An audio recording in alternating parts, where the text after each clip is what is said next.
સુરતની બારડોલી સુગરની ચૂંટણીને લઈને રાજકીય ગરમાવો વધ્યો હતો, જ્યાં એશિયાની સૌથી વધુ શેરડી પિલણ કરતી બારડોલી સુગરમાં સહકાર પેનલ અને કિસાન પરિવર્તન પેનલ વચ્ચે ચૂંટણી જંગ જામ્યો હતો।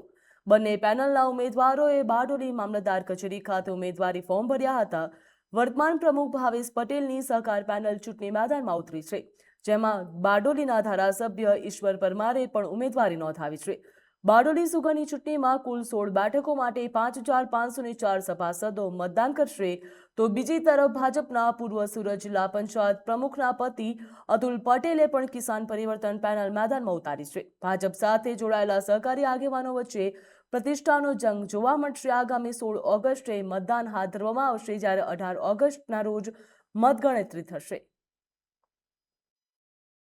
श्री खेडूत सहकारी खान उद्योग मंडली लिमिटेड बाबेन बारडोली 2026 आ सामान्य सूत्री में अमरी सहकार पेनले आज फॉर्म भर्या है 15 उम्मीदवार साथ अने मोटी संख्या अंदर टेकेदारों और अमरा सभासद मित्रों पण उपस्थित रह्या हता।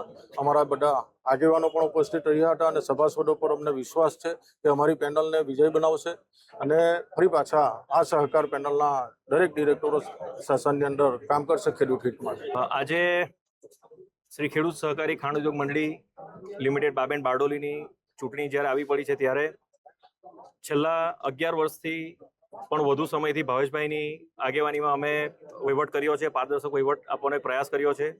અને આજે પણ જે રમણ કાકા સાથે અમે જોડાયા હતા 2011માં, ત્યારથી લઈને જે વહીવટ કરવાનો અમને અવસર મળ્યો છે એ બદલ સભાસદોનો આભાર માનીએ છીએ।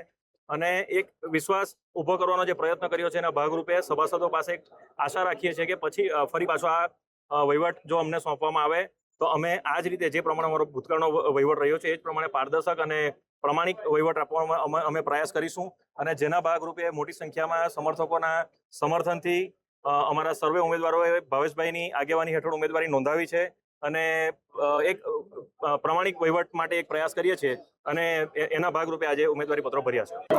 હું પરેશ કુંદનલાલ પટેલ, ગામ વાંજ, કિસાન પરિવર્તન પેનલનો કન્વીનર। અમારી ટીમ સાથે અમે આજ રોજ પ્રાંત કચેરી ખાતે અમારી ઉમેદવારી નોંધાવી દીધી છે અને એક બ્યુગલ ફૂંકી દીધું છે સહકારી ક્ષેત્રની અંદર કે રાજકીય આગેવાનોનો સફાયો કરવા માટે અમે અમારી પેનલને લઈને અમે આવ્યા છે અને અમને આશા છે કે આ જંગી બહુમતીથી જે સભાસદો, ભાઈઓ, બહેનો, વડીલો અમારી સાથે આવ્યા છે તો અમને એવું લાગે છે કે જીત નિશ્ચિત છે અને પરિવર્તન આવવાની એક અમને આશા છે।